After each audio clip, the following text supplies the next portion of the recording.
Então, acredito que está começando. Começou. Começou? Sim. Tá. Então, vou contar de novo. Então, para a gente registrar esse momento. Eu bati como um maluco na porta do Douglas, parei meu carro na frente da Solstício.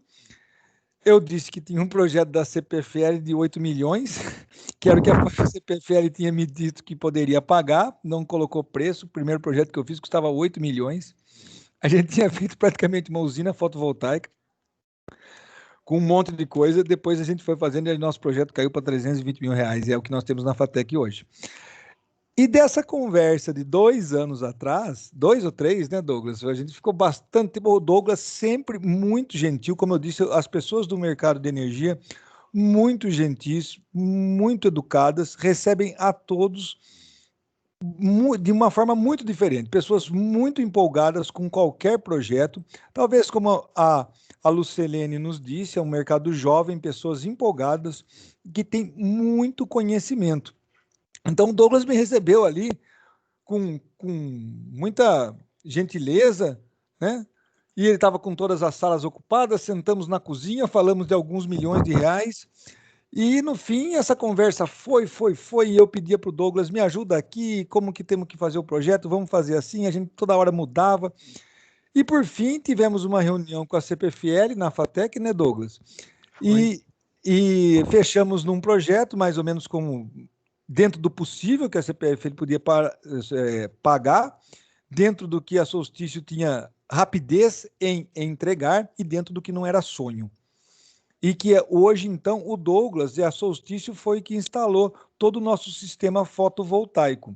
Eu tentei trazer o Ralph também para palestrar, que tem uma outra história muito engraçada, mas ele não veio, que é o que instalou paralelamente ao sistema fotovoltaico, em conjunto, tem a estação solarimétrica que mede as condições do tempo e de geração. Então, nós temos esses dados todos interligados. A estação solarimétrica tem sensores de temperatura nos painéis fotovoltaicos. Nós temos 2 tipos de geração, monocristalino e policristalino, que tem gerações diferentes. Cada placa são 7,2 kW, tem 2 inversores, tudo isso. O Douglas ajudou a fazer tudo isso, traçamos um projeto. Depois, dentro da própria empresa, nós tivemos que refinar, conversar. Aí foi entrando gente, a gente conversou. E foi uma conversa super legal, que foi um projeto longo. O Douglas sempre me atendeu extremamente bem, é um profissional de primeira linha, de grande envergadura, está no mercado de energia e hoje ele vem aqui nos agraciar com o seu conhecimento e transmitir o que ele sabe. Veja, eu vou ler o resumo dele agora, aqui do currículo dele. Então, o Douglas, ele é engenheiro eletricista graduado pela Unicamp e mestre na área de sistemas de energia elétrica com foco em geração de energia fotovoltaica e redes inteligentes.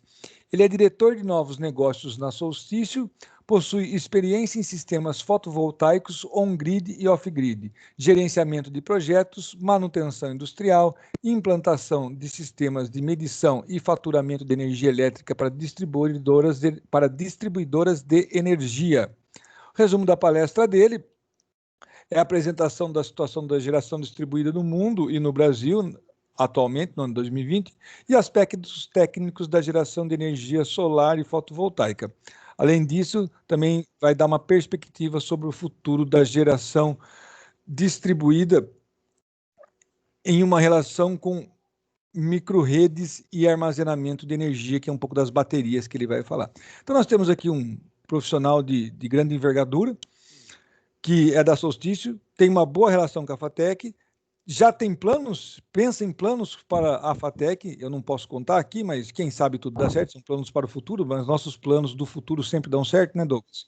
Então, com você, a palavra do Douglas, um grande amigo, uma pessoa que a gente foi construindo uma amizade e nunca teve não, sempre sim, e vai acontecer, e no fim aconteceu, e acho que toda eu tenho muito a agradecer tudo isso, eu estou falando, porque foi por ter alguém do meu lado que acreditava que era possível, que queria vender, acreditava que era possível pagar, que a CPFL, ele estava num barco louco comigo, onde eu estava capitaneando, e ele estava ali dizendo, olha, faz assim, vamos fazer assado. Então, eu agradeço muito desde já todo o seu carinho com a FATEC e agora com a sua palestra também. Obrigado, Douglas, e com você a palavra. Eu que agradeço, Fábio. A parte da das loucuras aí é bem por aí mesmo, pessoal.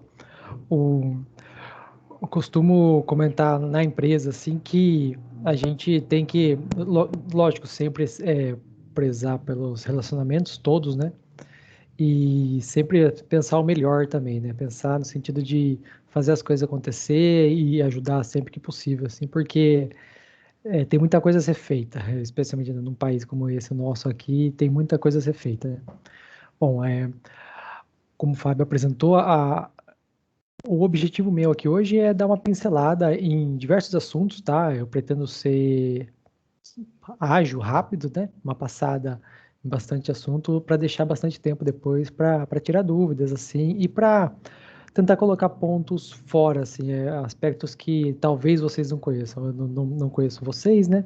Então eu vou numa uma sequência assim que não tem tanto encadeamento em si, são assuntos que podem parecer dispersos, tá? E no final a gente consegue, de certa forma, concatenar quase tudo, né? Então, eu vou apresentar o projeto da FATEC de forma simples, rápida, né, com alguns aspectos, vou dar um panorama sobre a geração distribuída, o que o mundo já está, de certa forma, fazendo e como o Brasil está, né? Falar um pouquinho de normas e regulação, falar um pouquinho de aspectos técnicos de sistemas e falar um pouquinho de novas tecnologias, tá? A ideia é realmente dar uma pincelada em diversos assuntos, assim, diversas frentes, tá? Então, começando pela empresa, né, a Solstício, ela foi fundada em 2012, nasceu dentro da Unicamp. Eu estava na CPFL na época, entrei na Solstício no comecinho de 2015, né? A Solstício, ela é uma empresa integradora, que chama assim do setor, né? O pessoal os integradores que conseguem comprar os equipamentos dos distribuidores e conseguem instalar, homologar os sistemas, né? A gente, por ser uma empresa com uma toada mais forte na engenharia, a gente também consegue expandir no sentido de desenvolver negócios, que foi o caso com o Fábio, né? A loucura, assim, mas de certa forma isso foi um desenvolvimento de um negócio, né? A, a gente consegue ir para a parte também de consultoria, comissionamento, né, que é quando a planta já está pronta e nós temos os medidores, todos os equipamentos para fazer, seguir as normas, o que é necessário assim para garantir que aquela planta possa ser ligada e todo mundo fica tranquilo, né? E a parte da instalação, o turnkey e manutenção, que é mais o dia a dia assim da questão da manutenção, né? Aqui eu chamo a atenção rápida assim, a diferença do EPC e o turnkey, né? O termo em inglês, né? O EPC é em inglês também, né? Que é Engenharia, Planejamento e Construção, né? O EPC, basicamente, como nós caracterizamos, seria numa situação em que o projeto, os equipamentos já estão comprados por questões tributárias, é mais barato comprar direto, faturar direto, que chama, né? Os equipamentos já estão comprados e precisa de alguém para instalar isso, para executar o serviço. Esse é o EPCista, né? Ele integra as diversas frentes, né, de atividades numa obra e conclui aquilo lá. O turnkey, por outro lado, é quando o comprador, o cliente, ou o fundo, o financiador, ele está interessado em basicamente ter o projeto pronto sem ter dor de cabeça alguma e deixar a responsabilidade toda sob alguma empresa, né? O turnkey, então, é mais no sentido de a gente compra os painéis, a gente compra a estrutura, a gente compra os inversores, compra tudo o que precisa, o cliente final fica tranquilo, ele recebe a chave na mão, né? Turnkey, o outro nome disso é chave na mão, né? Um pouco do histórico da empresa, né? Fundada em 2012. Em 2013, a empresa nasceu, foi o primeiro contrato, assim, quando começou a receber dinheiro, que é uma parte importante de empresas que nascem, né? Receber dinheiro, né? Um contrato de P&D. Em 2014, que foi a primeira instalação de uma residência, tá? A gente agradece até hoje o cliente, o primeiro cliente de foi uma residência nossa, próximo da Solstício, né? Que foi vizinho da Solstício, para falar a verdade, né? E eu, particularmente, eu saí da CPFL na hora do almoço aquele dia e fui lá para ligar o inversor, né? Ó, agora abriu a câmera, acho que está melhor para todo mundo também, tá? Em 2015, começamos a operar mais como empresa, né? Porque em 2015 é que começou a ter mais distribuidores no país que pudessem flexibilizar condições de compra, facilitar o acesso, né? Final de 2014 começou isso, mas 2015 foi quando realmente começou a ter mais um aquecimento do setor, né? 2016, 17, 18, crescimento, desenvolvimento da empresa e hoje, assim, a gente já consegue dizer que a gente tem 12 megawatts de potência instalada em diversas localidades, tá? A nossa maior planta, se eu não me engano, tem 1,4 mega, nosso maior sistema, e dezenas de sistemas da ordem de centenas de quilowatts, assim. Esse é um nicho onde hoje a gente consegue competir bem, né? E lógico, o céu é o limite, né? Sempre pensando em sistemas maiores, assim, mais potentes. 8 anos de experiência. Aqui eu trago alguns dos nossos clientes, né? A Ambev, Electro, Almeida França, a CPFL, né? Onde a gente conseguiu instalar na Unicamp também, a gente conseguiu instalar na FATEC via CPFL, né? Mais de 450 projetos e 12 megas de instalados ou instalação, né? Aqui, entrando então na nossa palestra, eu trago o sisteminha da FATEC, é um sistema de 6,8 kW-pico. KW-pico é a questão dos painéis, é a soma da potência dos painéis, né? Pode ver que uma parte dos painéis é mais escuro que a outra, né? Porque é monocristalino e policristalino. Então, a gente tem duas tecnologias, né, de painéis e um inversor para cada sistema para conseguir comparar, né? Conseguir ter a comparação certinha. Dois inversores EGT de 5 kW cada um. Mas por que tanta potência CA mais do que a CC? Para poder fazer a curva certinha, né? Como são tecnologias diferentes, provavelmente elas têm uma degradação diferente e tendo equipamentos separados, a gente consegue comparar bem, né? A estimativa da geração é em torno de 11.500 kWh ano, né? Aqui eu trouxe dois detalhes que eu gostaria de comentar um pouco. A questão do inversor, né? A conexão na FATEC é Wi-Fi, essa anteninha aqui que fica plugada embaixo. O lado, geralmente os inversores, ao lado esquerdo é o que conecta o cabo que vem dos painéis, o direito é o que é o lado CA, né? Corrente alternada, né? E a placa de comunicação aqui dentro, dá para ver pouca coisa assim, porque seria uma outra palestra aqui inteira, assim. A, a parte de dos componentes de integração daí que a gente chama, né? A gente chama de BOS, o Balance of System, o balanço do sistema, digamos assim, né? A gente tem painéis, inversor, estrutura e outros componentes, né? Do tipo disjuntores, protetores de surto, CC do lado CC, do lado dos painéis, e CA do lado da rede, né? Que é importante também essa parte de proteção contra surto e faz parte da norma também, tá? A CPFL ela não aprova um projeto se não tiver e qualquer outra distribuidora, tá? Elas exigem o protetor de surto. Agora, mudando de assunto, vamos falar um pouco sobre o setor elétrico. Eu trouxe aqui um pouco da questão histórica dele, tá? No início, 1880, alguma coisa assim, tá? Tinha a questão do Thomas Edison, tinha a Westinghouse, o Thomas Edison pela GE, né? Quando ele começou a General Electric, né? Que defendia mais a parte de corrente contínua, né? A energia, transmissão, geração, tudo em corrente contínua. E a Westinghouse na parte desenvolvendo coisas em corrente alternada, isso nos Estados Unidos, tá? Na Europa também tinha essas conversas. Poucas cargas, tá? Pouca geração, poucas cargas. Então você tinha pequenos bairros, pequenas cidades que uma única máquina alimentava aquele conjunto, né?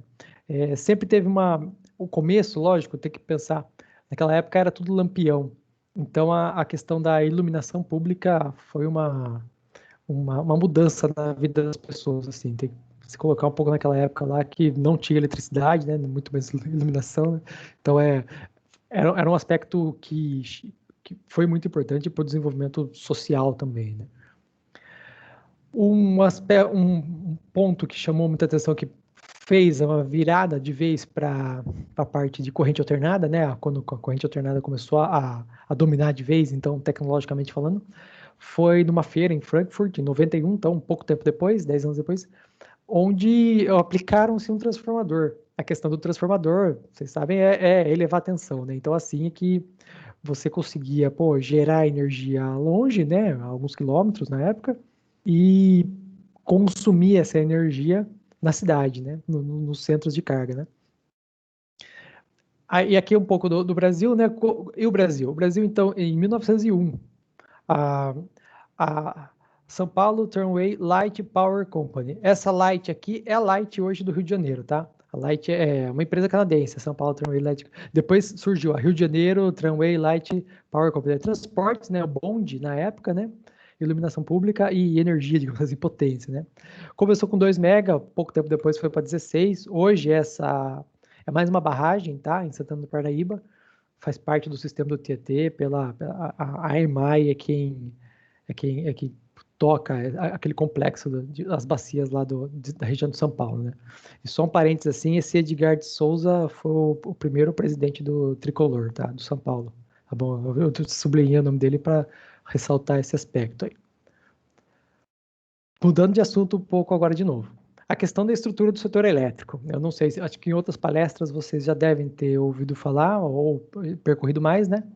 Mas eu chamo a atenção aqui para 3 componentes aqui, 3 figuras, né?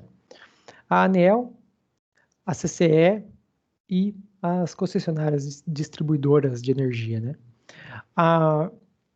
Por que eu estou trazendo esse slide?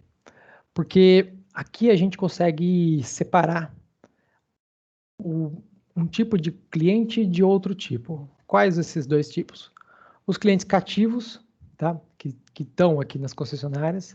Na verdade, todos os clientes estão nas concessionárias, tá? Mas vamos. Os clientes cativos que compram a energia das distribuidoras, eles só recebem uma fatura em casa, no comércio, na indústria. É aquele pessoal que só recebe uma única fatura, onde vem consumo, energia, uso da rede, multas, eventualmente, demanda contratada quando tiver, que são os cativos. Esse pessoal é quem está debaixo das asas, né, da regulação, para quem você pode comentar, usar os artefatos da GD, né, digamos assim. Que são o pessoal, as concessionárias são regidas pela ANEEL, né, a agência reguladora, é ela que regula o mercado, né, dita como vai ser, como não vai ser, e as concessionárias jogam com a regrinha, o caderninho de regra debaixo do braço. E por outro lado, a CCE, Câmara de Comercialização de Energia, eu acho que a palestra anterior foi sobre isso, se eu não me engano, na qual a gente chama de mercado, né? O mercado por quê? Porque é o mercado de energia. É um grupo de clientes maiores, consumidores maiores. Existe uma tendência, o diretor da ANEEL, o presidente da ANEEL já indicou que as tratativas para se flexibilizar e começar a construir o caminho de que num futuro não tão distante, tá? Talvez aí em 10 anos que seja, os clientes cativos hoje todos começarem a poder migrar, quem quiser, né, para o ambiente livre e comprar a energia de quem eles quiserem, tá? Hoje a gente, um paralelo seria a questão da telefonia, né, onde a gente tem um aparelho celular, tem um chip, mas a gente tem a questão da portabilidade de poder comprar o pacote e o sinal de outra empresa, caso a que a gente esteja usando não esteja agradando, né? Com energia é similar. A questão só é que você não consegue mudar o fio que chega na sua instalação, né? Na sua unidade consumidora.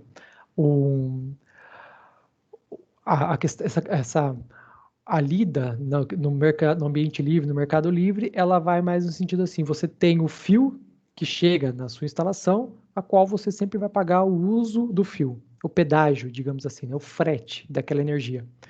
E uma outra componente do custo daí vai ser a energia em si, de quem você está comprando, né? E você compra dos escritórios de comercialização, né? Das comercializadoras, né? Você compra energia de quem tem para vender. Empresas muito grandes consumidores de energia, por exemplo, indústria de alumínio, né? Se eles já não têm a usina deles, eles compram direto do gerador, porque daí são contratos enormes, né? Eles não precisam passar por alguma comercializadora, né? Eles são grandes o suficiente para eventualmente eles terem a comercializadora dentro deles, né? Eles têm o departamento de gestão de energia, né? Então, o objetivo desse slide aqui, desse diagrama, é a questão de conseguir, de certa forma, segregar entre os clientes cativos e os clientes livres, tá? E os clientes cativos é quem a gente consegue aplicar as regras da 482, né, da GD. Aqui eu trago algumas considerações, né? A gente já fala dessa figura.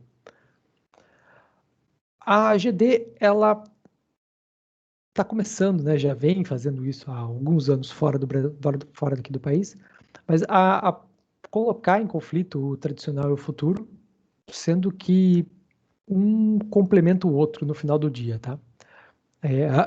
Ao se gerar eletricidade em quantidades menores na carga, né? Junto à carga, né? Algumas coisas começam a mudar e eu sempre, a Solstício tem essa visão também, eu tenho essa visão, nesse ponto a gente compartilha, eu posso dizer isso bem abertamente. Existem prós e contras, tá?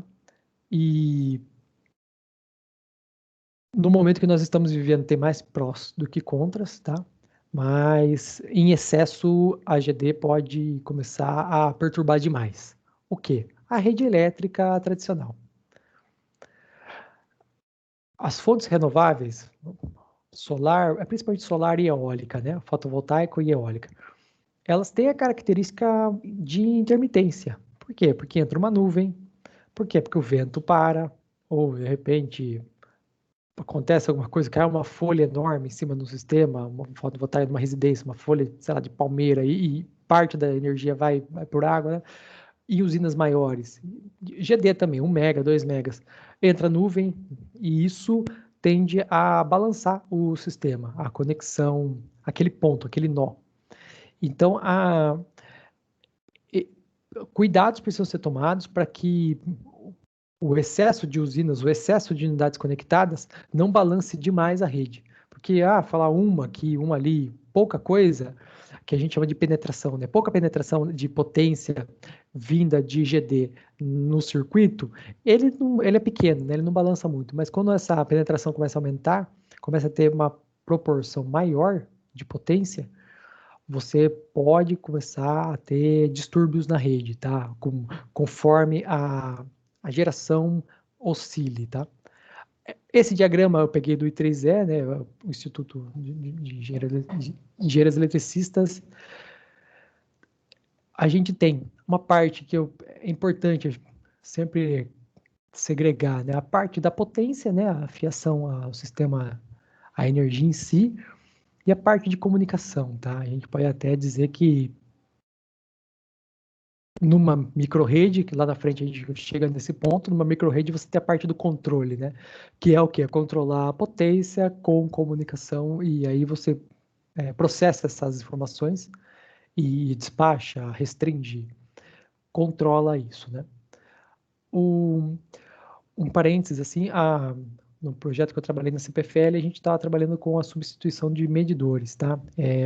Para quê? Medidores que se comunicavam entre si, que é a famosa rede mesh, né? Uma rede em malhas, né? Onde cada medidor consegue comunicar com o outro e com o access point, né? O concentrador ou um roteador no meio do caminho, assim, né? E tudo muito rápido, tá? Um avanço assim grande em termos de medição de energia, tá? E isso não se aplica apenas à distribuidora, né? A distribuidora é que tem mais medidores por aí, mas usinas podem ter diversos medidores também, não só nos inversores, mas nas string boxes, como o Fábio comentou, na estação solarimétrica dele, né? Na sala de referência, na medição, na entrada de energia. E essa questão da comunicação e, em seguida, agora com microredes, a questão de controle, são dois universos, outra fauna, é uma coisa assim que tem pano para manga à vontade aí. Vamos seguir. Aqui eu trago um pouco sobre a GD no mundo, né, que eu comparo.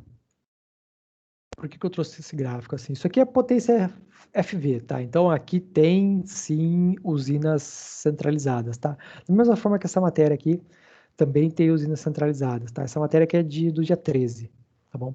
Essa o The Verge, lógico, eles pegaram a notícia da Agência Internacional de Energia, né? Mas a energia solar lá fora já é a energia mais barata para ser construída. Em diversos lugares dos Estados Unidos já é mais barato fazer uma planta de solar do que uma planta de carvão ou de gás. E isso é um marco, tá, pessoal? Isso é uma coisa bem expressiva, assim, é uma coisa boa, tá? Boa em questões de carbono, de emissões de carbono, gás de efeito estufa, toda essa questão ambiental, assim, que já deveria ter sido levada em consideração 40 anos atrás, né? Agora sobra para nossa geração trabalhar e tentar resolver isso, né? Do lado de cá, eu chamo a atenção para a Itália e Reino Unido, né? O quão pouco aumentou a geração fotovoltaica nesses países, né? O Brasil aqui, ó, nada, nada, nada, quase nada, um pouquinho mais que quase nada.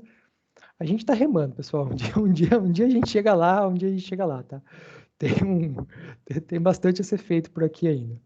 Mas vamos falar um pouco mais sobre a Itália e o Reino Unido, tá? O,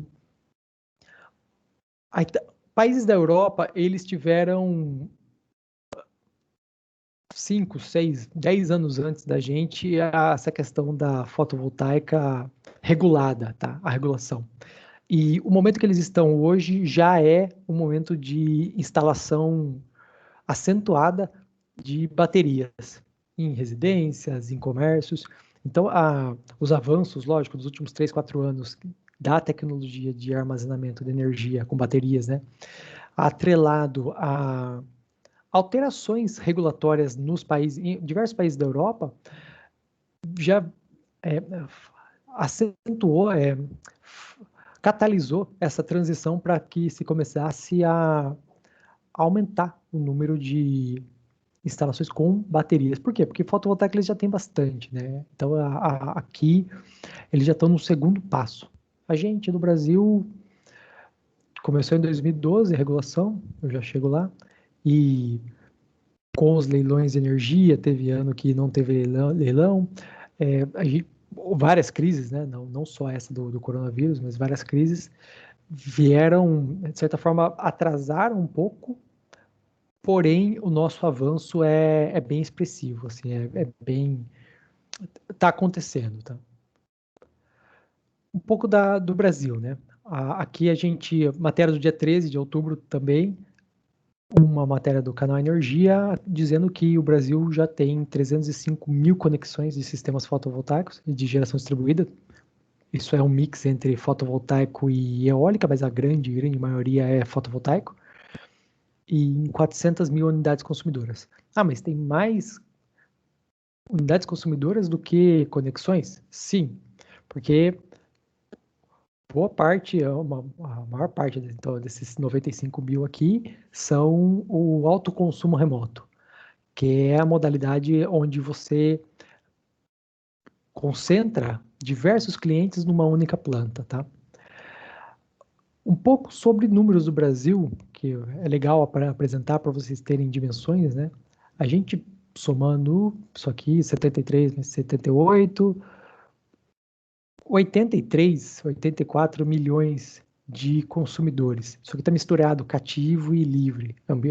A maior parte é cliente cativo, tá? Só os muito grandes, assim, que são os clientes livres.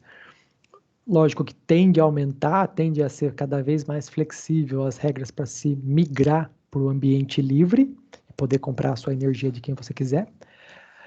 Mas a grande maioria, por um bom tempo, vai ser, basicamente porque as residências ainda sempre vai ser o maior número, né?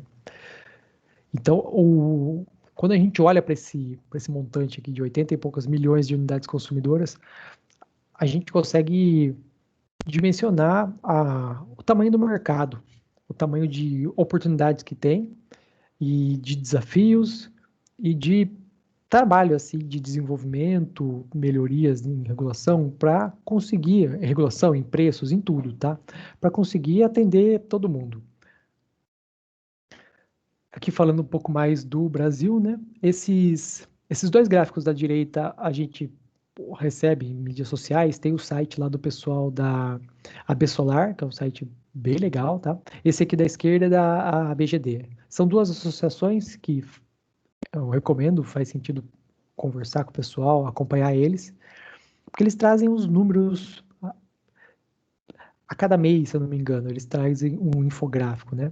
Então a gente vê aqui que Campinas ainda não está entre os 10 maiores de potência instalada aqui do Brasil, tá?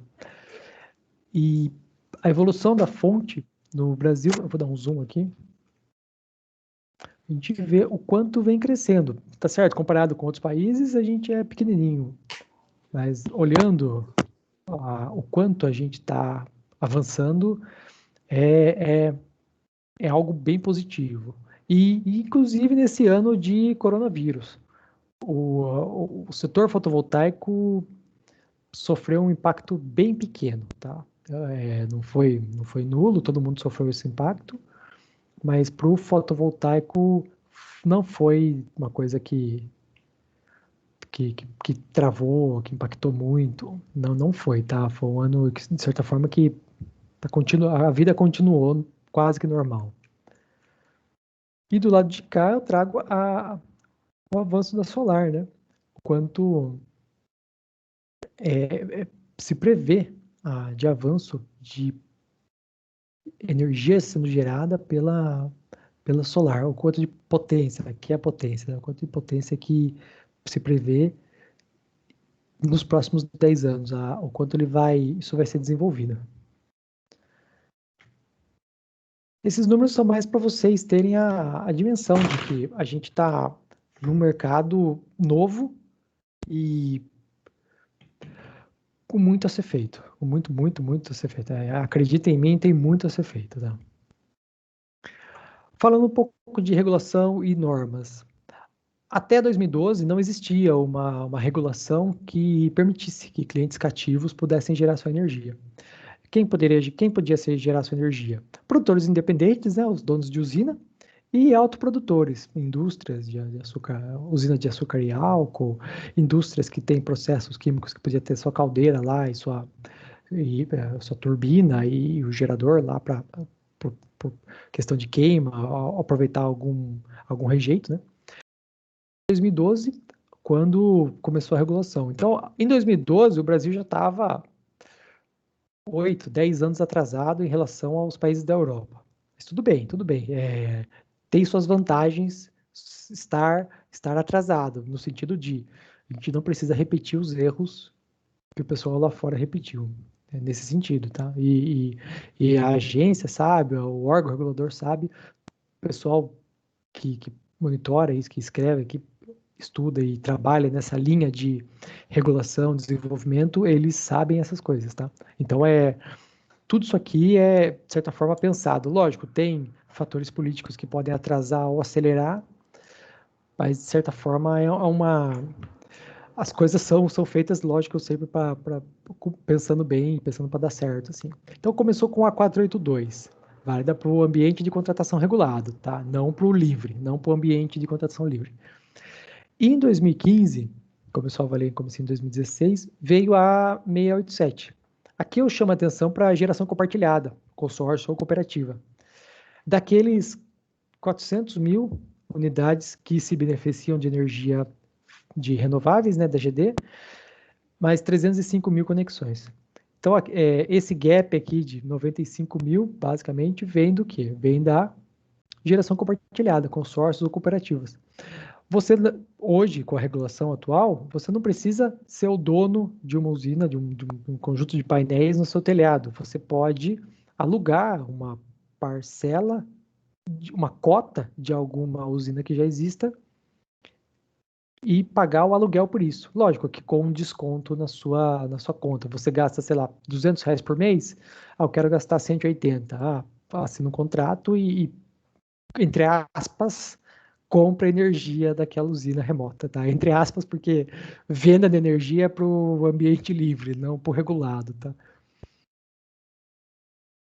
Está prevista uma revisão. Quando a 482 nasceu, em 2012, ela já nasceu com data para ser revista. Então, lógico, a regulação ela nasce e o setor vai se adaptando, vai se desenvolvendo, as oportunidades vão sendo aproveitadas e com o tempo pode começar a ter excessos ou abusos, não importa, o mercado ele é ágil, o mercado ele tem essa dinâmica e é comum o órgão regulador rever aquelas regras para manter a ordem, né, e manter o equilíbrio financeiro, o equilíbrio técnico, no sentido de excesso de geração distribuída impacta a receita de distribuidora, ou excesso de geração distribuída impacta tecnicamente os alimentadores das distribuidoras, o excesso, tá? A gente, de certa forma, está longe disso. E essa revisão, ela vai, tudo está prevendo, as conversas principais até o momento, essa revisão prevê um maior impacto na geração remota, tá? Por quê? Porque uma parte do uso do fio, a energia sai de um lado, ela viaja até o outro, uma parte desse pedágio a distribuidora não vai ressarcir. Então, vamos supor que R$ 1 de energia que saiu de uma usina chegue do outro lado, hoje, vamos supor que chegaria 95, vai chegar 85. Isso aqui são números bem chutados assim, mas é para dar a ideia para vocês de que um certo pedágio vai começar a ser cobrado aí, tá? As instalações que têm a geração junto à carga vão ser muito menos impactadas. Tá? E, por outro lado, normas. Falando de normativas, né, existem 5 ou 6 normativas principais assim do fotovoltaico aqui no Brasil, né? A que mais levou tempo para sair, é impressionante, mas foi assim, a que mais levou tempo para sair e talvez a mais importante seja a de instalações. Então, o ano passado concluiu-se a norma, né, o desenvolvimento da norma, e a gente sempre coloca isso, comenta isso, reforça. Norma é para ser seguida, entendida e pensada melhor, fazer melhor, no mínimo fazer a norma, ou melhor do que a norma, tá? Porque eventualmente pode ter situações que você pode melhorar, ou você pode gastar mais e quer caprichar mais, então pode fazer sentido gastar mais, então nesse sentido você estaria fazendo um sistema que estaria acima da norma, é um exemplo, tá? Só para chamar atenção nesse ponto, assim, a norma é importante conhecer.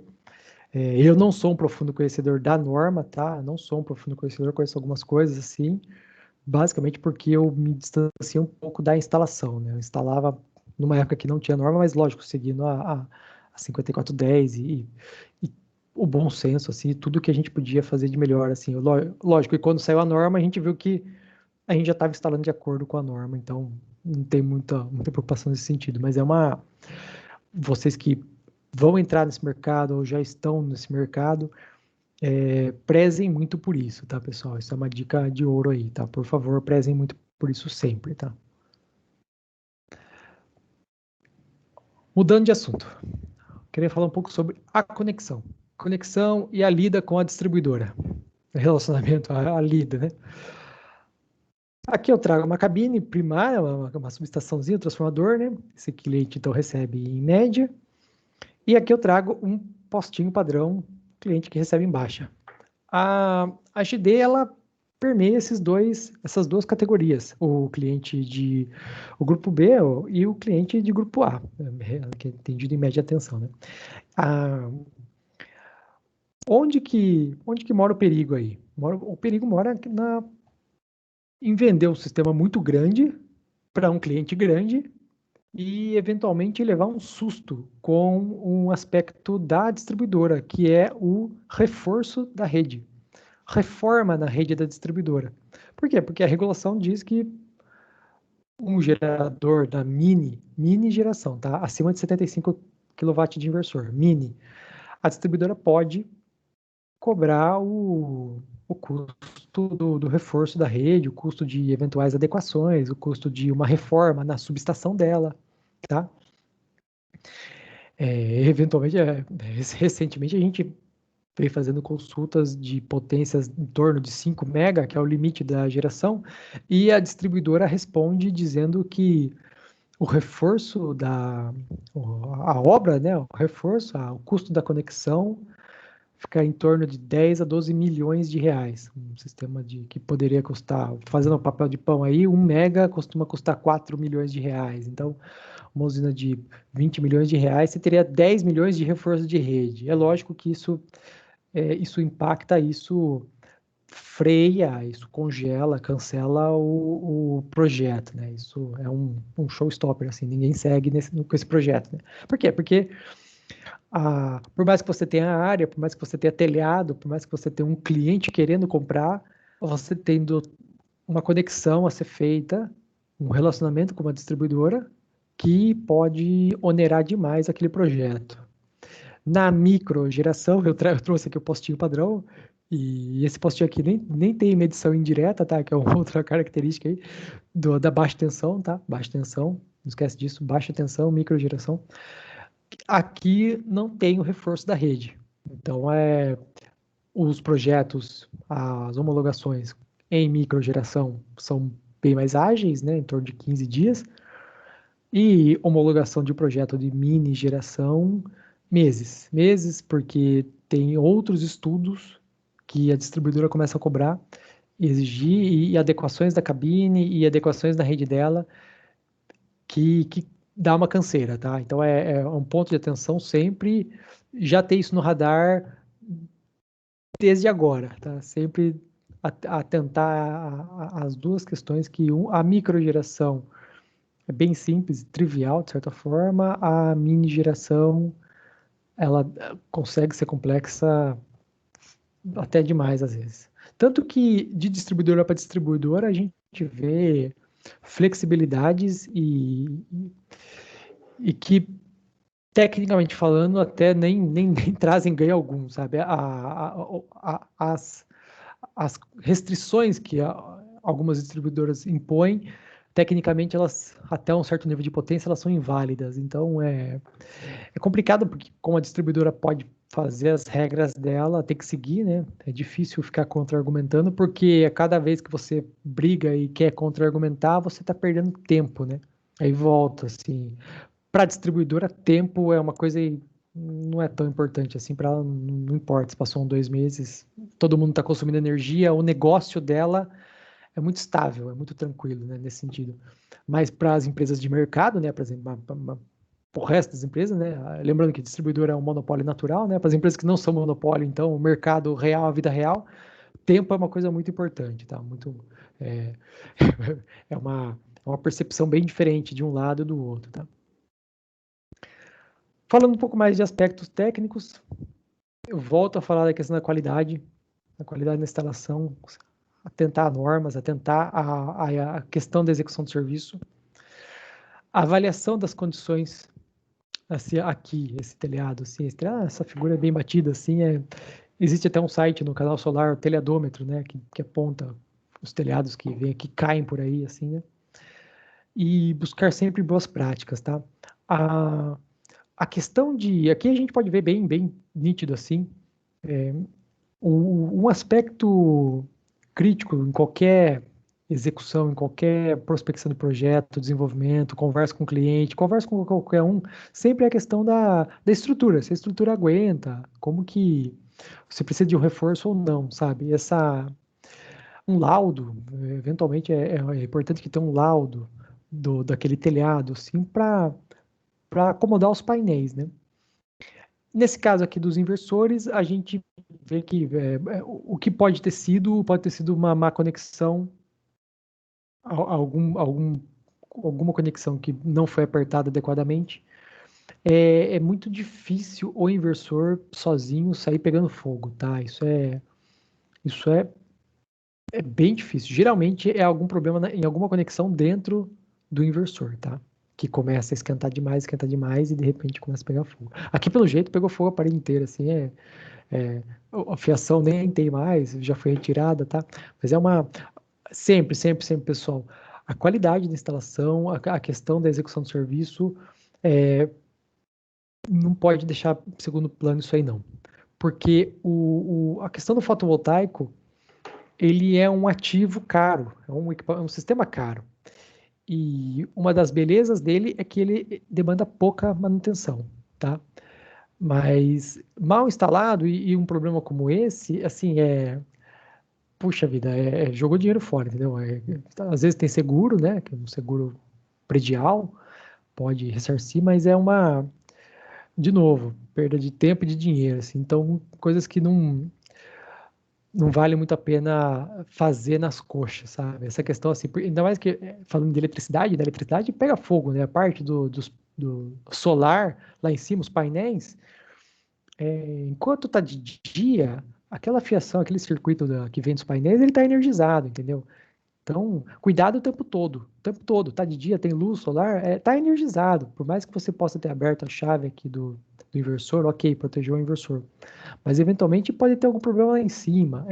A questão do cabeamento, como se conduz o cabeamento, é bem crítico o tempo todo, tá, pessoal? Especialmente essa questão de ter a potência solar o dia inteiro. Então, aquilo lá vai ter energizado o tempo todo, tá?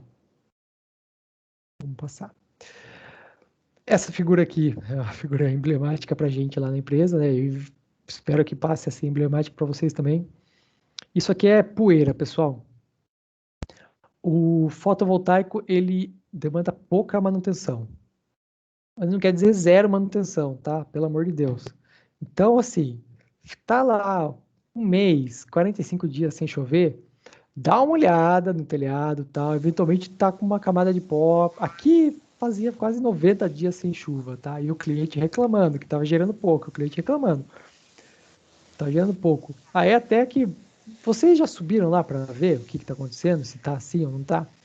Aí o cara falou: ah, não, a gente não subiu até hoje lá. Eu falei: mas a gente fala para dar uma olhada, tal. Não, a gente não subiu. Então, para de ser teimoso, sobe lá e vê. E isso aqui, com a mão, o cara juntou o pozinho aqui. Deixa eu passar aqui, a limpeza, o gráfico, né? Daqui para cá saiu de 23 para 33, alguma coisa assim. Pelo menos aí, quase 50%, né? 30% que seja, por limpar os painéis. Então, a questão da limpeza, ela é importante, ela é bem importante, pessoal.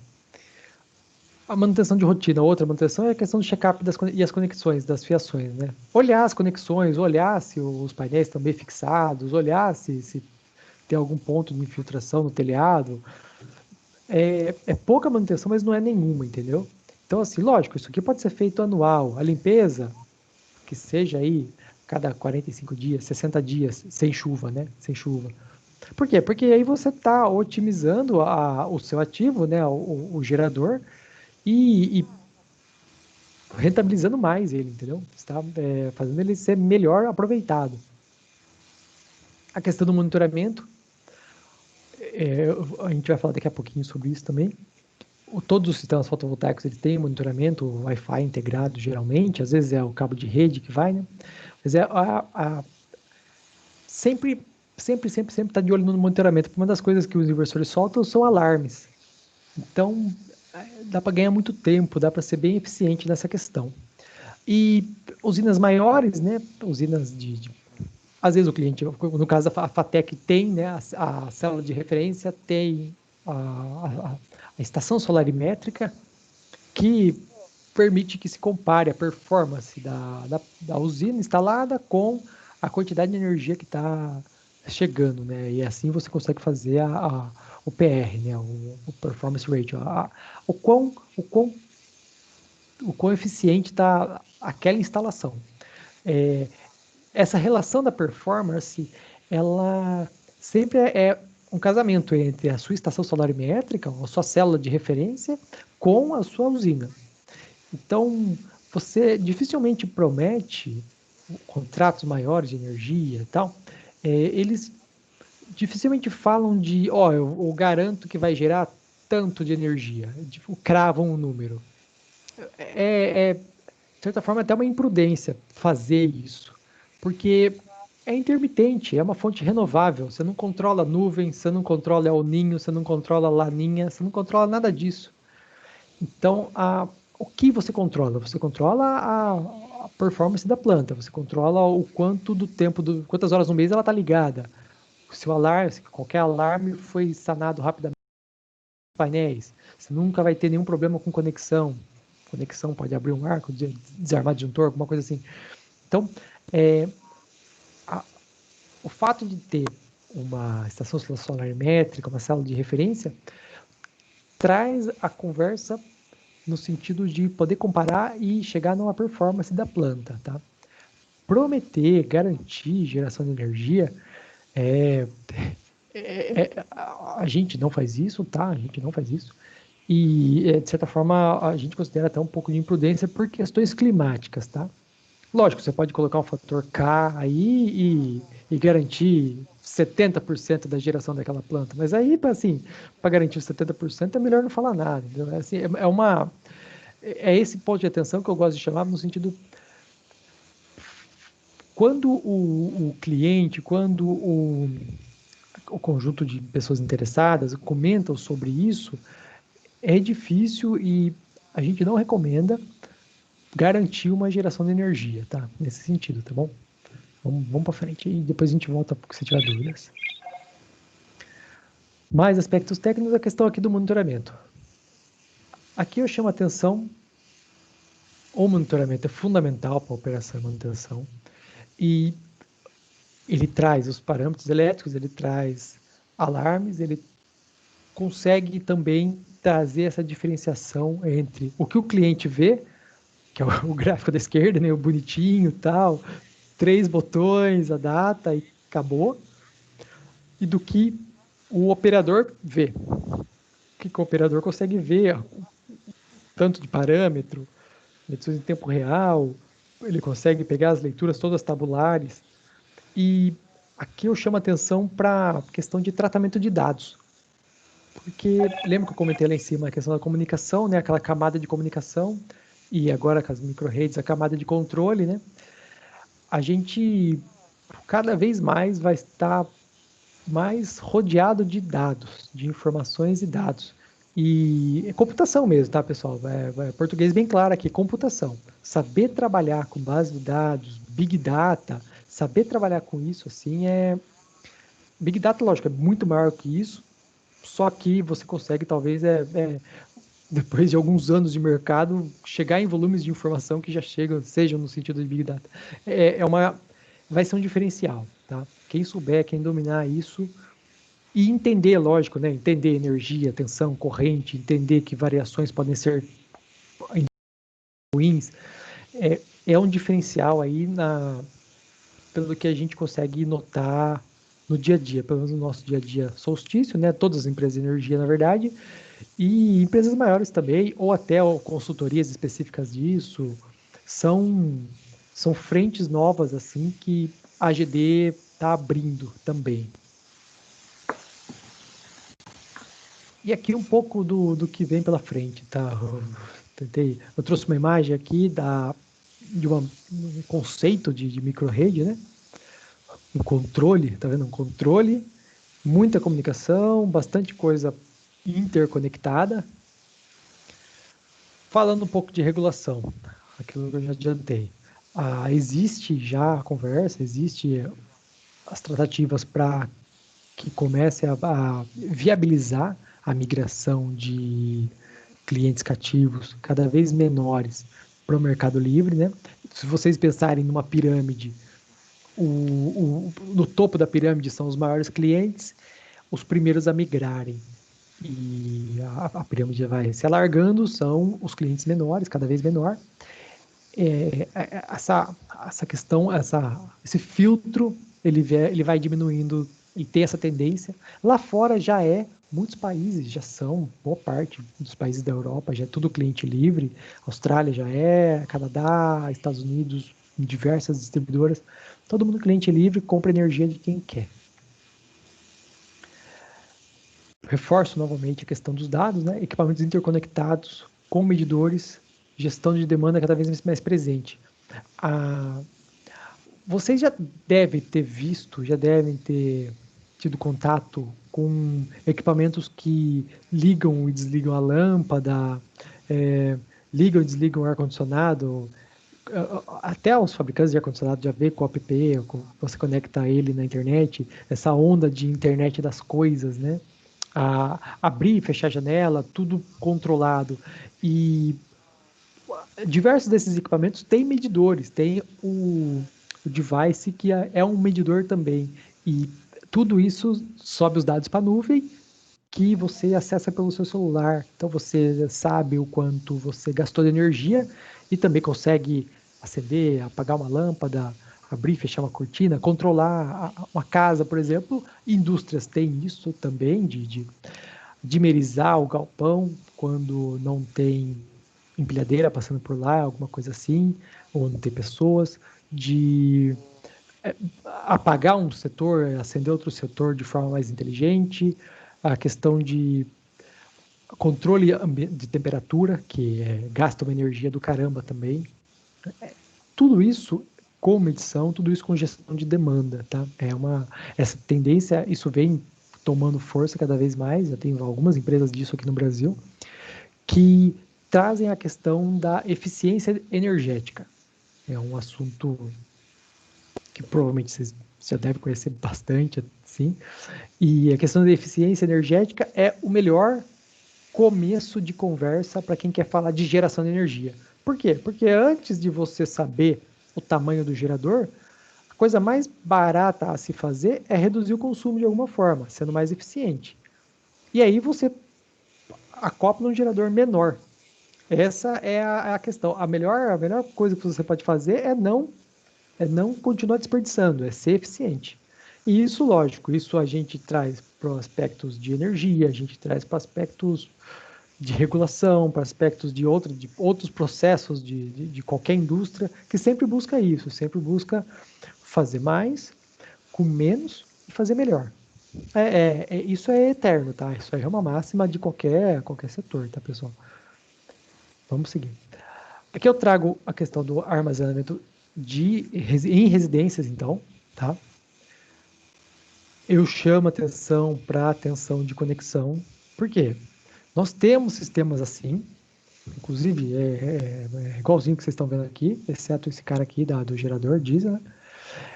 E aqui no Brasil, boa parte, pelo menos a região nossa,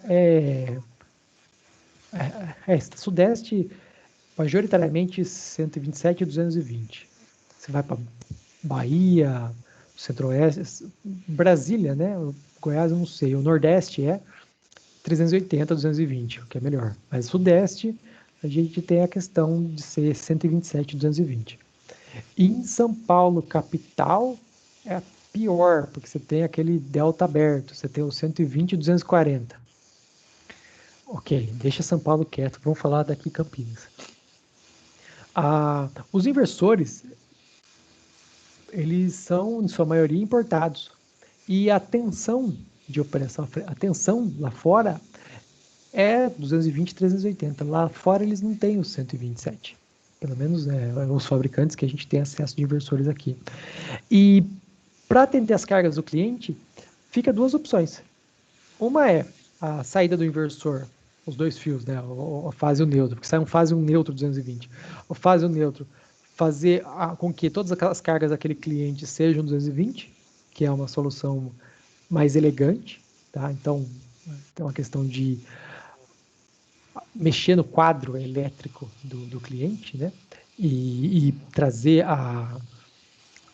todas as cargas dele para 220. Pode ser um problema, porque ele provavelmente não vai querer trocar a geladeira, provavelmente não vai querer trocar o fogão dele, que liga em 127, não vai querer trocar o micro-ondas. Tudo bem, paciência. Se ele puder trocar, ótimo, tá? Ou às vezes ele só quer ligar lâmpadas e o motor do portão eletrônico, ótimo. As lâmpadas passam para 220, o portão já deve ser 220, ok, maravilha. A outra opção é colocar um transformador. E aí é mais um elemento, é mais um conjunto de disjuntores, é mais um elemento para se considerar no orçamento, na execução do serviço. E mais uma coisa para dar problema na vida útil. Tá certo que transformador costuma dar muito pouco problema, mas é mais uma coisa aí que tem lá as conexões para ser verificadas, e enfim. Mais um cacareco, entre aspas, assim, né? Os inversores storage, eles são bem flexíveis. Esse aqui da Engeteam, pelo menos, que é o mesmo equipamento que tem na FATEC. Eu mantive esse padrão de apresentação aqui. Eles têm uma interconexão com a rede elétrica, que pode ser um gerador, caso seja uma coisa ilhada, remota, né, off-grid, e em 220, lógico, a entrada 220, e que o excesso de energia, caso a bateria já esteja cheia, ele pode mandar para a rede. Aqui eu trago as 4 opções, tá? Vamos deixar ele apresentado já. O suporte ao fornecimento, então. O suporte ao fornecimento seria, eu limito a potência que eu quero puxar da minha rede e eu digo para o meu inversor, ó, pela rede vai vir no máximo tanto. Se passar dessa potência, você vai descarregar a bateria ou você vai trazer pelo painel fotovoltaico. Se for de noite, vai vir da bateria. O inversor sabe isso. Ok, então eu estou com suporte, eu controlo a demanda. A questão do alto consumo, caiu energia. Caiu energia, e o backup, né? O alto consumo eu quero usar uma parte da energia da bateria porque eu não quero ficar usando a rede. Então, eu, eventualmente, numa mudança de regulação, que já é o caso, então, da Europa, tá? Essa questão aqui é o caso da Europa, o caso 2 aqui. É o caso da Europa, na qual vocês já têm os fotovoltaicos, os painéis instalados, em boa parte das instalações, comércios e residências, principalmente, e você tem tarifas diferenciadas, dependendo da hora do dia. O que o cliente faz? Eu quero tal hora não puxar a energia da rede e puxar da minha bateria. Por quê? Porque a energia da rede está mais cara que a da bateria. É simples assim. Aí durante o dia eu posso inclusive carregar minha bateria. Vamos supor, um exemplo simples, tá? Eu gasto 30 centavos por quilowatt para puxar a energia da rede e eu gasto e a energia da bateria foi carregada pelo painel fotovoltaico. Dependendo da hora do dia, isso aqui pode de 30 pode ir para 50. Então, se eu gasto o normal é 30 e está 50, eu não vou puxar da rede, eu vou puxar da bateria. Isso tudo é configurado no inversor, essa flexibilização. Tá? A questão do backup caiu a rede elétrica, ficou ilhado, ficou off-grid, entre aspas, né? Usa da bateria, usa do painel fotovoltaico. E lógico, o off-grid puramente falando, né? O off-grid você não tem a rede, você não tem esse aspecto nunca da rede. Então você tem um gerador que serve de rede, o inversor até consegue soltar o comando para ligar o gerador se preciso, tá? Os inversores têm essa saída. Tem uma entrada específica para o gerador também. Eles carregam a bateria com o diesel, com a gasolina do gerador, carregam a bateria com o painel e carregam a bateria alimento a residência com o painel ou com o que tem nas baterias à noite ou com o gerador. Essa questão do off-grid, ela é mais para sistemas isolados, assim, mas no sentido sistemas de porte bom já, casas de padrão bom, fazendas, algumas coisas assim. Existe o off-grid do programa Luz para Todos, né? Do programa do Sigfis, que são sistemas menores, menos complexos do que esse, com menos opções, equipamentos mais simples, né, mais brutos, digamos assim, e que atendem a residência de forma similar. Tá? A imagem embaixo é o que a distribuidora aqui no Brasil pede. Né? Você não consegue homologar um equipamento desse na distribuidora. Você precisa sempre homologar um equipamento grid tie e explicar que está conectando junto uma máquina que opera em off-grid. Por quê? Porque a distribuidora não reconhece esse cara como alguém que injeta energia. Ainda não saiu a normativa para isso, está sendo desenvolvido, que são os inversores híbridos, tá? Aqui eu trago uma curva de como é o monitoramento desse sistema.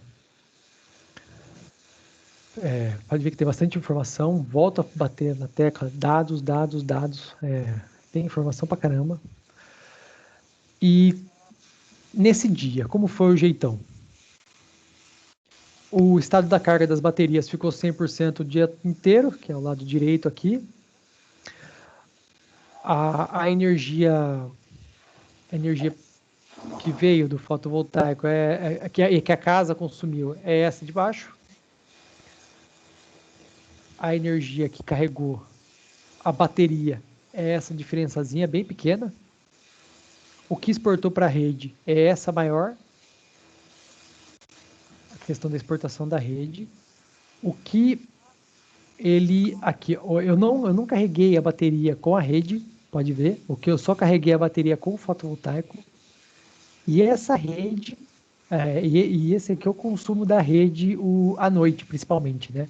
Eu não uso a bateria à noite nesse sistema. Ele está com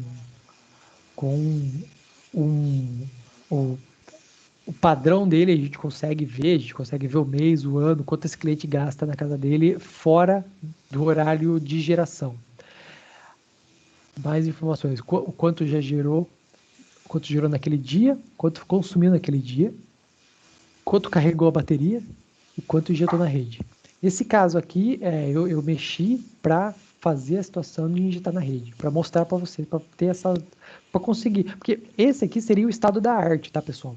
É o que um dia, não tão longe, a gente espera, um dia a gente consiga ter essa, as residências do Brasil, os comércios, com esse tipo de comunicação, conexão, informações e geração de energia com armazenamento, tá? Isso aqui seria uma situação que lá fora é assim hoje. Eventualmente o pessoal pode descarregar a bateria, a gente não tem aqui o quanto que ela descarregou, né? Ela está em 100%, mas eventualmente você pode ter, a partir de uma determinada hora, a bateria sendo descarregada. Agora aqui eu trago um paralelo com armazenamento em grande escala. A gente falou de escalas pequenas e agora armazenamento em grande escala, que seria o quê? Containers de baterias conectados na subestação ou conectados nas plantas de geração renovável, com fontes renováveis. Por quê? Porque esses caras não são despacháveis, volto a falar, esses caras são intermitentes, têm a característica intermitente. Então, nesse cenário de conectar, de colocar junto um storage com a usina renovável, você estaria com o objetivo de manter a frequência e manter a qualidade da energia. Por quê? Porque esses caras balançam, esses caras de repente estão soltando 1 PU, de repente está soltando 0,2 PU em questão de poucos segundos. E balançar tanto assim, às vezes não é tempo suficiente do operador do sistema, o ONS, despachar alguma outra unidade, despachar uma hidráulica, despachar uma térmica, entenderam? Então, é importante que no setor elétrico, falando em grandes potências, as coisas não balancem muito rápido, tá? Que seja que dê tempo para isso. E a questão das micro-redes também, armazenamentos grandes fazem parte de micro-redes, armazenamentos médios também, tá? Os residenciais é mais difícil. Armazenamentos grandes e de médio porte, aí, 100 kWh armazenado, alguma coisa talvez um pouco maior assim, eles já começam a fazer parte das micro-redes. Por quê? Por questão de despacho.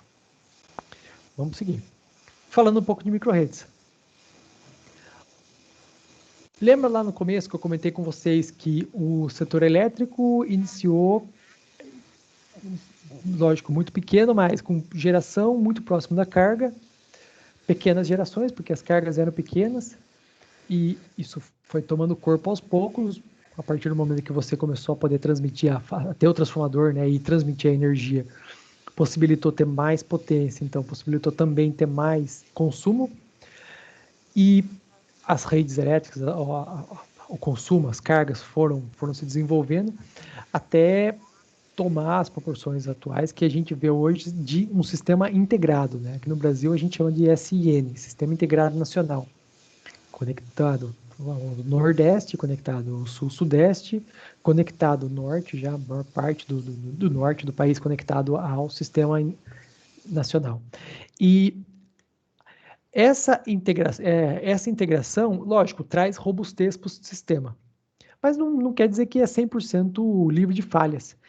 E, nesse sentido, o avanço da tecnologia, o avanço da questão das comunicações, da forma de comunicação, do processamento, que junto com isso, processamento de informações traz a questão de controle, essa integração de comunicação e controle começou a permitir a questão das micro-redes. Micro-redes no sentido de uma universidade, por exemplo, a Unicamp tem um projeto de micro-redes, um bairro, um condomínio, alguma coisa, um shopping, não necessariamente porque um shopping pode ter um gerador muito grande, né?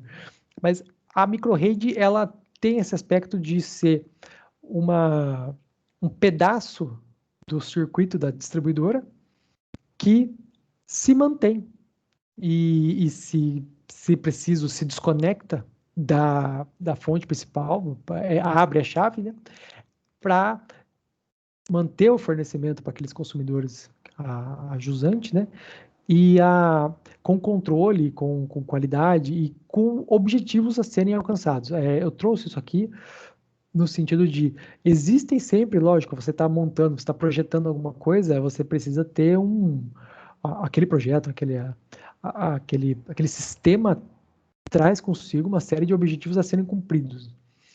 E o que eu consegui pontuar assim ele pode ser uma microrede que vise reduzir o custo da energia, pode ser uma microrede que vise priorizar o fornecimento via fontes renováveis, pode ser uma microrede que priorize a redução do consumo de combustível. Essa questão do combustível é mais no sentido de países, Estados Unidos, China, países que têm mais questão da térmica integrado, tá? Aí com menos prioridade, né?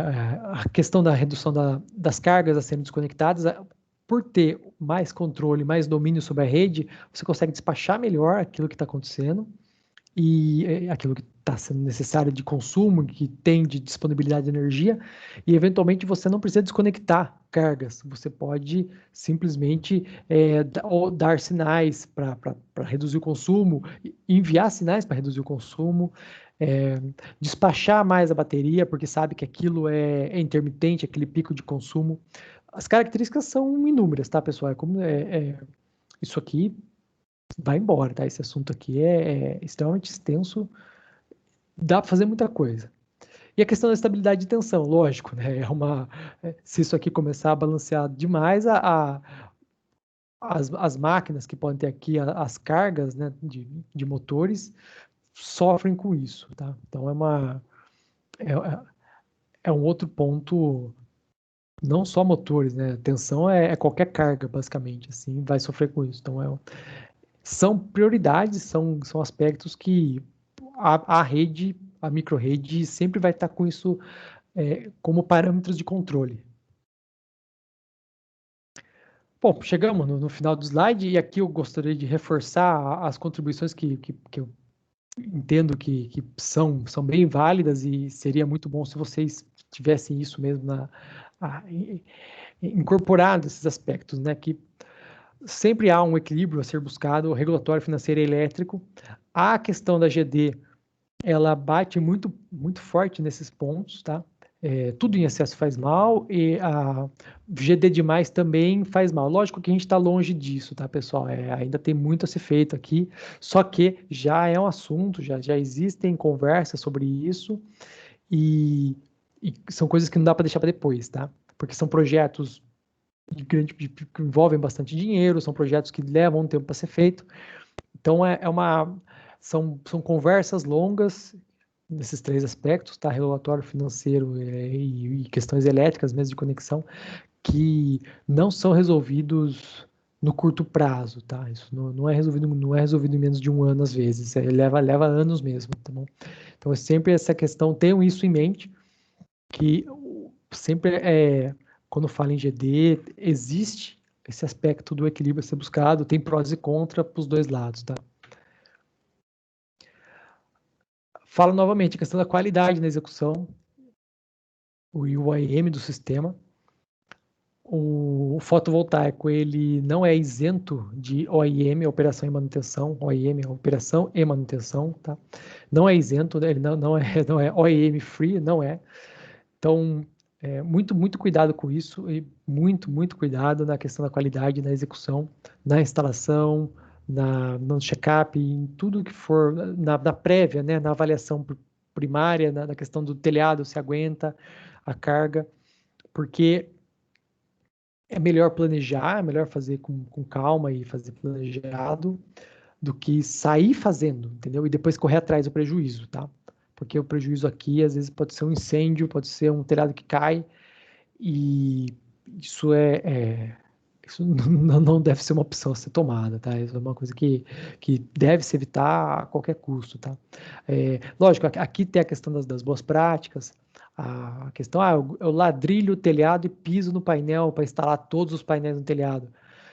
Isso é um absurdo, tá? Isso é complicadíssimo, tá? Essa questão de ladrilhar telhado, especialmente porque você impacta forte aqui na OEM depois.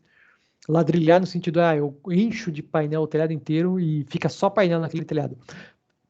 É complicado, a gente não considera uma boa prática, tá? Não estou falando aqui para não fazer isso de jeito nenhum, estou falando assim, tomem cuidado ao fazer isso, porque tem que pensar no médio e longo prazo, tá? Na questão de OEM, na questão de limpeza, na questão de check-up daquela instalação. E uma terceira contribuição que eu gostaria de deixar, você já deve saber disso, eu reforço, gente, é saber extrair informações dos dados. Cada vez mais a tecnologia faz parte do dia a dia, cada vez mais nós temos acesso a mais e mais dados, e isso precisa ser bem tratado, saber como tratar, porque tem bastante informação, tem bastante inteligência, né? A gente não precisa nem falar que o passo seguinte a isso é a inteligência artificial, em inspeções, inteligência artificial em análise de dados de centenas de sistemas conectados para detectar se tem performances menores ou piores, ou alarmes, ou indicativos que podem dar problema. É um mundo, é um outro mundo aí que abre, tá, pessoal? Então, são essas três contribuições, assim, a questão do equilíbrio do GD, sempre que falar de GD, lembrar que tem prós e contras, no momento a gente está com muito mais prós do que contras, tá? A questão da qualidade na execução, sempre, sempre, sempre seguir as normas, olhar para o que tem, e olhar as boas práticas, olhar os benchmarks, lembrar que depois tem um OEM, é um sistema que dura muito tempo, então esse OEM é importante, e a questão dos dados, tá? Pessoal, é isso então, eu acho que eu paro de compartilhar agora, deixa eu ver se o Fábio tá por aí, tá ouvindo? Sim, estou aqui presente escutando sua palestra. Se você quiser parar de compartilhar, pode parar e tranquilo. Certo, Ficou agora estamos aqui com você na tela. certo, certo. Então, agora eu vou ler as perguntas como você me conduziu. Eu fui pegando durante a sua apresentação, como a gente combinou. Então, a Tisília Akane, ela pergunta: geralmente um laudo estrutural é necessário para quem vende o sistema, ele tem que dar um laudo estrutural ou não? Para telhado, por exemplo, você, Solstício, chama o engenheiro civil para fazer esse tipo de laudo? Como que acontece? Tá, telhados residenciais, eles tendem a ser telecerâmica, tá? E de madeira, estruturas de madeira. E nesse sentido, para telhados residenciais, a gente não faz laudo, a gente chega e instala tranquilamente. Por quê? Porque telhado residencial até hoje sempre tá com a gente, sempre, graças a Deus também. A gente sempre olha, lógico, a gente sempre tira as telhas, sempre vê como que é aquela estrutura, sempre, sempre. A gente, antes de fechar o contrato, sobe no telhado do cliente, tá? A gente não sobe no telhado do cliente quando ele quer, não. A gente sobe no telhado do cliente quando ele já tá para fechar, sabe? Porque tem muita gente que abusa aí e é bom todo mundo saber disso aí, sabe? No sentido de saber qualificar. A, a questão do laudo, ele é mais a gente pede isso, comenta isso com o cliente desde o começo, e ele é mais voltado para instalações com coberturas metálicas, estruturas metálicas, tá? Por quê? Porque galpões, supermercados, postos de gasolina, eles são feitos de forma otimizada, de forma a reduzir custo com estrutura. Então, geralmente tem uma empresa que fez o cálculo dessa estrutura metálica, que projetou, fez o projeto e alguém vai lá e executa, né? Então, quando é residência, a gente não se preocupa tanto assim com o laudo estrutural, mas quando são projetos maiores, comerciais, digamos assim, sim, a gente comenta, a gente olha para a estrutura. Dentro da Solstício nós temos engenheiros civis, né, que há 5, 6 anos já estão sendo constantemente perguntados sobre isso, então com o tempo a gente vai tendo uma noção melhor assim do que dá, do que não dá, e quando a gente tem dúvida, a gente conversa e chama mais pessoas, tá? A gente é bem conservador nesse aspecto, porque, volto a falar, fotovoltaico é médio e longo prazo, ele traz o retorno aí em 3, 4, 5 anos, mas ele dura muito tempo. Então, é de todo interesse que tudo dure muito tempo. Quando o telhado do cliente está podre, está ruim, a gente chama ele e fala assim, ó, não é hora de você investir em fotovoltaico, porque primeiro você precisa trocar seu telhado. Porque é aquela história, vinho novo em odre novo, vinho velho em odre velho. Você não vai colocar um sistema de um Ford Ka, a gente brinca, né? Você não vai colocar um Ford Ka no telhado do cara com um telhado podre, entendeu? Uma telha antiga, telha que o cara mesmo já falou que ele quer trocar. Então a gente faz nesse sentido assim de ter inicialmente a questão da residência separada de telhados de estruturas metálicas e geralmente quando é um comércio, uma coisa maior, a gente sim corre atrás do laudo, tá? E tem clientes que exigem, tá? Tem clientes que antes de fechar, ele já toca no assunto, porque ele já foi informado, ele já teve outras pessoas que já percorreram esse assunto com ele. E contratos maiores com empresas maiores, isso já vem na RFP também, no pedido de proposta também, isso já vem já. Então, é uma coisa que, graças a Deus, está cada vez mais próximo do dia a dia, assim, de todo mundo, sabe? É aquela questão, as normas, a qualidade, sempre, para cada vez chamar mais atenção para coisas melhores, assim, tá? Acho que eu respondi, assim. Qualquer coisa, pergunta de novo pro Fábio. Tá bom, beleza. Eu vou fazer uma pergunta. Essa aqui eu estou meio saltando os pessoas que perguntaram. Eu vou perguntar uma pergunta minha. Em outra semana de tecnologia, a BYD palestrou e ele apresentou um sistema de baterias de pequeno porte que até tinha uma ilha que estava sustentada por múltiplas dessas baterias de pequeno porte, que seria suficiente para uma residência. Ainda está muito caro para uma pessoa pensar nisso? Quanto que está uma bateria dessa? Você tem noção? Tenho. Uma bateria da BYD está em torno aí de, assim, parte de uns 20 mil, tá? Tem que estar A com bateria. vontade, tem que estar com raiva e não querer pagar a conta de luz mesmo, né? Tá te É, incomodando pagar a conta, aí você põe é, e é, fala, não pago mais para os caras. essa da BYD, tá? Pode ser que eu esteja um pouco enganado, mas 15 mil, tá? Não, mas se você pôr umas É, três assim, eu não pago mais nada para ninguém. isso. Nossa, umas três dessa mas assim, é uma bateria que tem que tem uma durabilidade alta, tem a marca, você paga a marca, você paga a qualidade, tem tudo isso junto, né? Um, Essa onda de baterias de lítio, ela aqui no Brasil, ela começou esse ano aqui, tá? Para falar a verdade, assim, que eu vejo com mais acentuação, assim, né? A questão da bandeira branca, que começou a poder, os clientes poderem entrar na bandeira branca, a gente não acredita que vale muito a pena ainda comprar o sistema de bateria para usar na bandeira branca, porque a bandeira branca é posto horário, né? Ela é time of use, ela tem a questão de hora a hora preço diferente, como o grupo A, né? O cliente de grupo A, que tem ponta fora ponta. Mas as baterias, assim, a princípio elas têm essa faixa de preço. Tem baterias de lítio um pouco mais baratas aí, em torno de R$ 4.000, e que provavelmente tem metro, porque grandes distribuidores vendem elas, tá? É, a gente, os clientes que colocaram as baterias foram no sentido de não querer, não suportar mais a falta, quando faltava energia da distribuidora, tá? E aí, nesse sentido, lógico, o inversor, ele tem uma restrição de potência, o inversor é 3 kW, 5 kW. ele tem uma restrição de carga, né? Aí a gente coloca as lâmpadas, geladeira, algumas coisas da casa do cliente para naquelas horas de blackout, de apagão, ele usar as baterias que o que a gente instala até o momento é chumbo ácido, tá? Baterias convencionais estacionárias, chumbo ácido. Tá.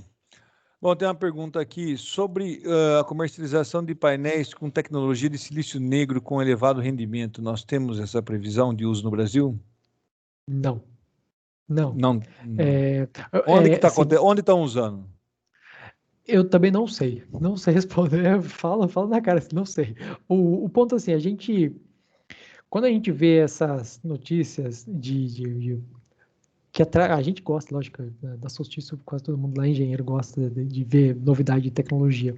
Mas o ponto que a gente sempre traz junto é que toda a cadeia de produção do, da indústria fotovoltaica, falando basicamente dos fabricantes de células, fabricantes de painéis, né? O fabricante da célula e o montador do painel, né? Ele monta o painel.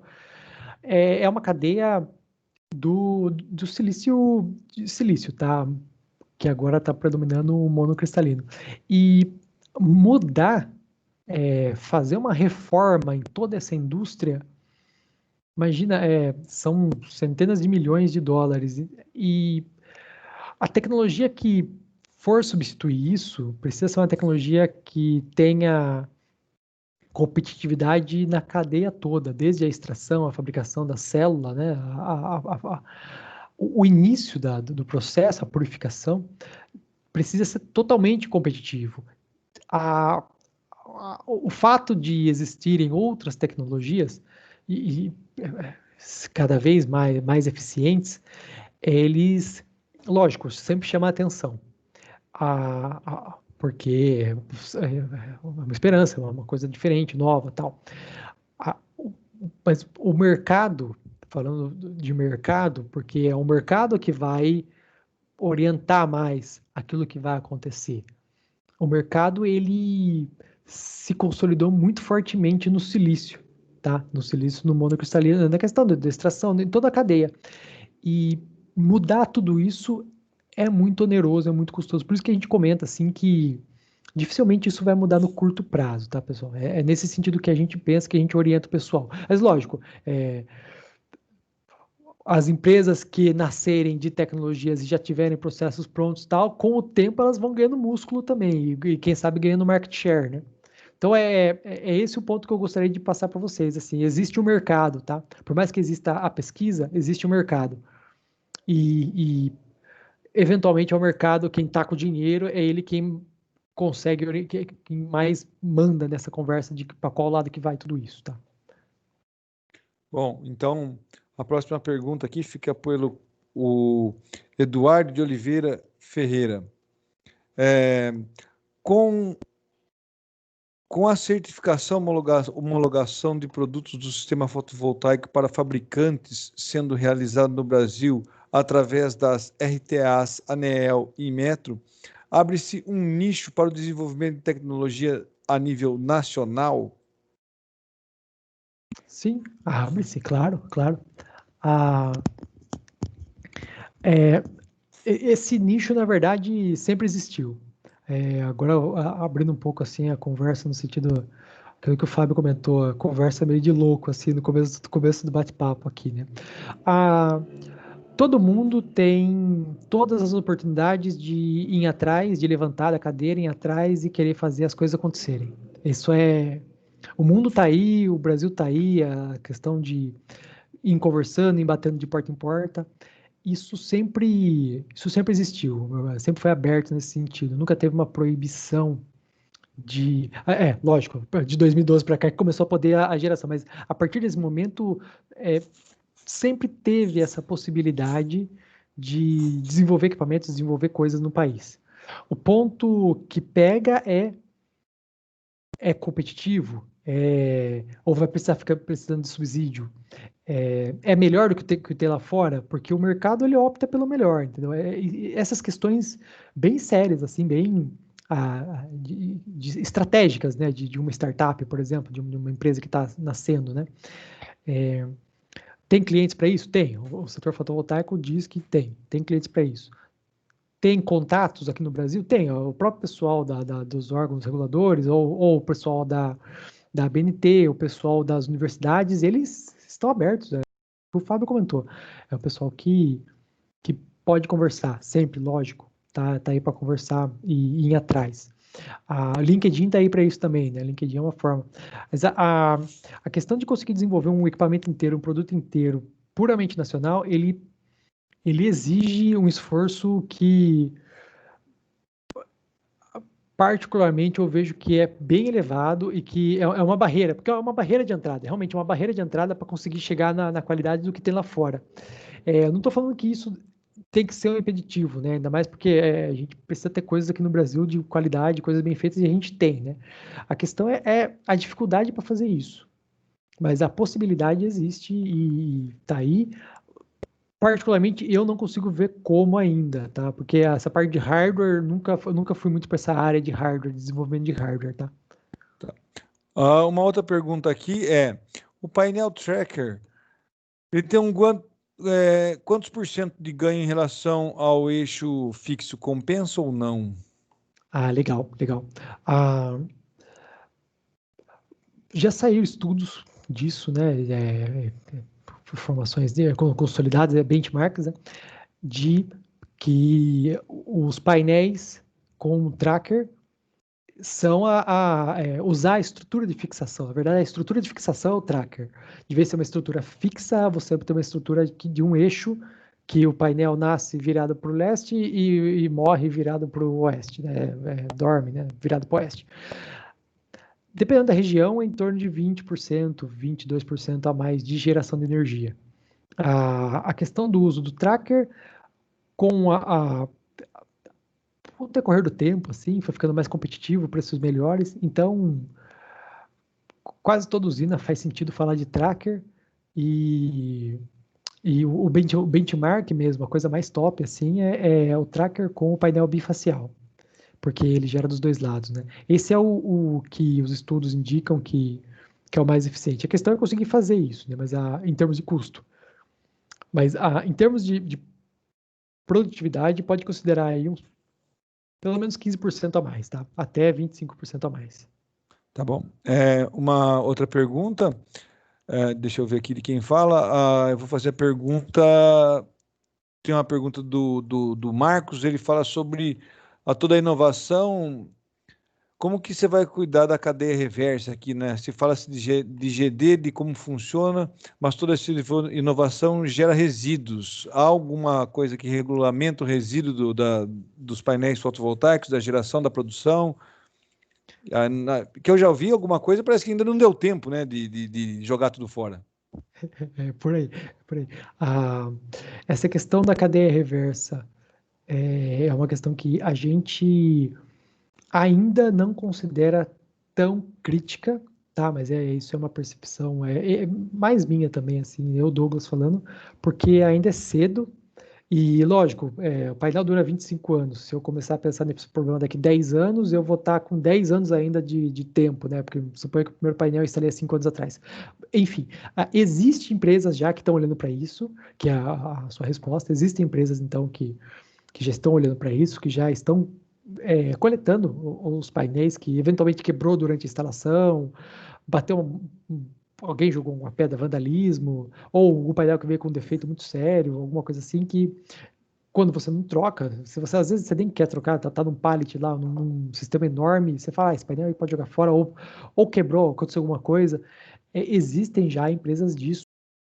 Eu sei que no CTI, na Dom Pedro, o Renato Archer, no CTI, eles têm um tópico, uma cadeira lá, um pessoal que conversa e avança nesse assunto, sabe tratar essa questão da cadeia reversa. E eu sei que tem uma outra empresa do Sul, acho que é de Santa Catarina, que já veio conversar com a gente, já deve estar conversando com todos os integradores do Brasil sobre essa questão de pegar os painéis quebrados, né? Eu não sei como processa isso, tá? Essa parte aí de cadeia reversa, eu não sei como faz, se moe tudo, depois ferve, depois derrete, eu não sei como faz isso aí daí, tá bom? Bom, Vamos lá, uma pergunta bem rápida aqui. Vamos tentar fazer um jogo bate-bola aqui. O Helder pergunta assim: o valor por metro quadrado de instalações fotovoltaicas flutuantes, você tem noção? E você vê mercado para isso aqui? Qual a dificuldade de homologar esse sistema na nossa região? Olha, eu tenho noção, de cabeça estava saindo em torno aí de 1,20 o watt pico, tá? O watt pico. Então você pensa aí, pega um painel, a gente fala painel ao módulo, tá? Dificilmente a gente fala placa. Se eu falar placa é porque geralmente é painel ao módulo fotovoltaico. Pega um painel de 400 watts, você vai gastar 1,20 vezes 400, R$ 480 por flutuante, digamos assim, tá? Um aspecto crítico dessa questão de flutuante é o frete disso, caminhão, porque é umas geringonça de plástico que ocupa espaço pra caramba. Então, se eventualmente você vai colocar 100 painéis num lago, é, eu acredito que seja umas 2 carretas para levar esse monte de plástico aí, esse monte de coisa, parece um parquinho, né? E isso é um ponto que tem que ser levado em consideração. E não muda, para homologar na distribuidora não muda, a distribuidora vai pedir o Inmetro dos painéis, o Inmetro do inversor, se for menor do que 10 kW, vai pedir o projeto básico daquela daquela usina, o ponto de conexão, a cabine, né? Lembra que se for mini geração, vai ser grupo A, logicamente, mini geração é só para grupo A, que pode ser um complicador, a distribuidora pode querer cobrar alguma coisa a mais lá pelo reforço de rede. Nunca esqueçam disso, pessoal. Nunca esqueçam que existe o zagueiro russo do outro lado do medidor, tá? Nunca esqueçam disso. E se for microgeração é mais trivial, mas não tem, isso não é um. Ó, o tipo da estrutura de fixação não é um impactante na questão da homologação, tá bom? Tá bom. A última pergunta da Cecília, ela faz mais uma aqui. Se você poderia comentar sobre a modalidade de pré-pagamento da energia para pequenos geradores, é, e se você tem alguma noção, mas antes uma pergunta que deve ser bem rápida. A primeira pergunta dela é assim: microredes traz mais qualidade da energia? Acho difícil, acho que vai ser parecido. Eu não vejo que vai ser mais qualidade da energia, não. Aqui no estado de São Paulo, pelo menos aqui na nossa região aqui de Campinas, assim, dificilmente, tá?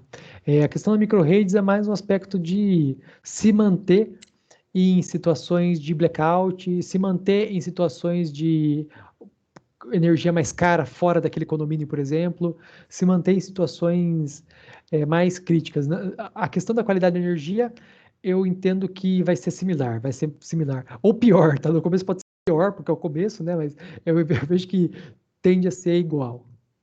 Tá bom. E a outra pergunta que ela fez também, acho que para a gente encerrar hoje aqui, deixa eu abrir meu Word que está sendo. Se você comentaria alguma coisa sobre a modalidade de pré-pagamento de energia para pequenos geradores. E se existe, já tem essa modalidade?